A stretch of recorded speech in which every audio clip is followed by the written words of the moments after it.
Sөгүнгөндү уятсыздар деп коюп, жаратылыш мыйзамына чек коюп, өзүлөрү сылык сүйлөп жүрүшөт, боордошунун рызкысын жеп коюп. Кайсысы уят? Уурдаганбы, жегенби, же аларды уурусуңар дегенби? Мен иштесем, чоңдор баарын жеп атса, мен уят деп ачка жүрүп өлөмбү? Уурдай берсе уялбастан Кудайдан, андайларды сөккөндө мен да уялбайм.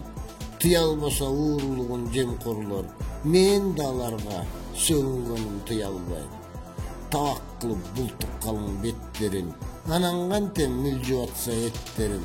Көрүп турган чындыгымды айтам да, шалтактатып ок кылба деп көттөрүм. Баарын көрүп иттер кылган зыяндын, койчу уят деп катып айткандан уялдым. Бетин дагы көтүн дагы томпойтуп, уялчуудай түрлөрү жок булардын. Ийенеңди эмнем калды көрбөгөн, сөөгүм калды тишке катуу желбеген. Карнымды богум төкпөй жеп атса, кай жеримди аяп корком, эмнеден? Дакансалар тантыга кым дешеттир. Сүткорлордун чычкан богун жешеттир. Анан не жейт? Бог эле артса алардан намысы жок кошоматчы эшектер.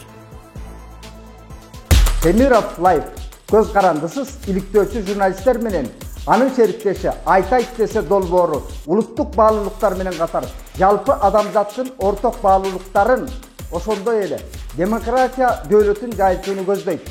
Биздин багыт коррупциялашкан адилетсиз коомдо өз күрөсүн улап, кайсы бир саясий топко же уюмга жан тартпаган, эркин көз карашта тынымсыз, көз карандысыз бейтарап чыгармачылык иш жүргүзүү.